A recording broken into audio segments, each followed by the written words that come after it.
Hi guys, welcome to my channel. I'm Riku from Japan. This channel is all about Go, which is an exciting and easy to stop board game. Today, I will continue talking about life and death of stones. In the previous video, I explained about life and death of stones placed around the corner. So today, we will try the cases when a territory exists in the center area. After that, I will give you some important tips related to deciding the next move. Let's begin with a review about what we learned in the last video before we move on to today's topic. Question: how many points does a territory require to be alive when it is on a corner?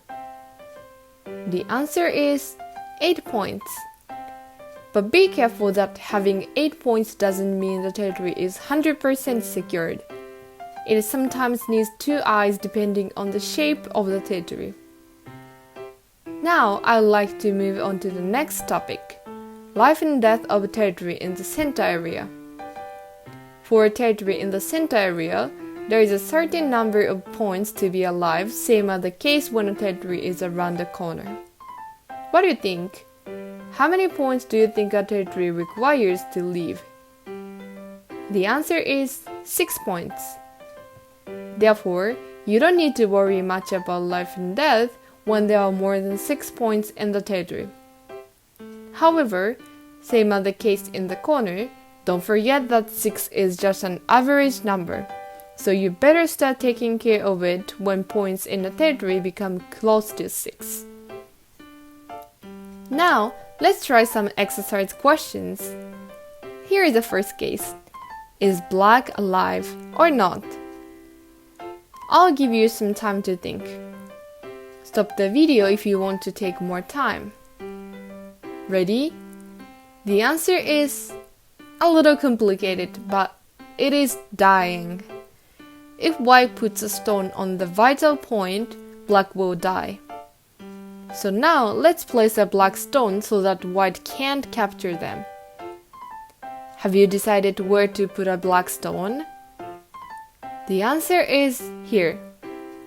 By putting one here, black can make 3 eyes on the left, top left, and below.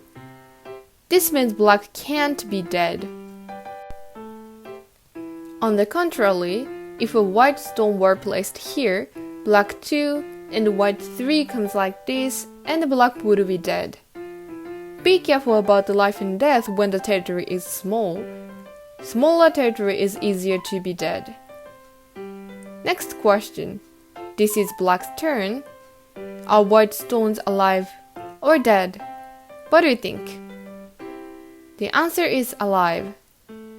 Assuming black 1 is put here, white 2 will be placed here to make 2 eyes, and it is alive now. When black 1 is put in the center, putting white 2 here makes 2 eyes, and that move decides it's alive. Even black 3 is put here, white doesn't need to take care of this, because having an eye left below and having the black stone make 2 eyes already. What about black 1 is put here on the left side area? White plays white 2 to make 2 eyes. Then, black 3 is placed to make white stones on the left under Atari. White puts white 4 to protect those stones under Atari, and this move confirms white's life. After considering those 3 cases, we can say white is alive. I explained only a few cases most likely to happen, but you need to consider all the possible moves of black to decide life and death of white stones.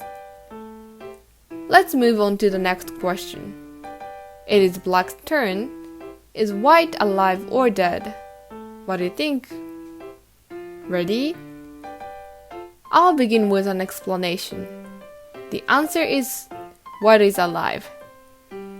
Assuming black 1 is put on the center, white places white 2 to make 2 eyes. Then, black 3 is put here to divide white's territory. After that, here comes white 4, black 5, and white 6 like this. If a black stone is put on the point of white 4, the stone right below becomes under Atari. Then, putting a white stone on the eye below makes white under Atari again. And after black 5, white stones are captured. Preventing this situation is the reason why white 4 is put on the point. Black 5 is placed to make white stones under Atari, but that move leads the black stones themselves under Atari too. So putting white 4 here can handle the situation. The strategy differs when black 1 is placed at another point. Assuming black 1 is put here, try to think white's move after that. Let's see. Following the basic principle, white 2 is put here to make 2 eyes. Black 3 is put here to make white stones on the left under Atari. Then, white 4 confirms white life. Try other cases of black 1 for yourself. It'll be a good practice. We have tried 3 exercise questions. Now, I would like to introduce some important tips in the middle stage of a game. Do you remember I talked about the strategies of opening setting in the previous video? It is to put stones on the 3rd and 4th lines. After this opening setting, it is time to expand your territory. However, obviously, your opponent is thinking the same. So defending your territory is important as expanding it. So I will introduce 2 important tips during this stage. First thing is to understand the purpose of each move. You always need to know if the move is to attack the opponent, to handle the opponent's attack, or to expand your territory. Understanding the meaning of each move is very important because it can prevent the waste of moves. At the same time, you should get the intention of the opponent's moves. This will help you to predict the next move of your opponent. Especially when you're attacked by the opponent, check the life and death and other situations carefully. One small mistake can change the game result, so take time and choose the best move.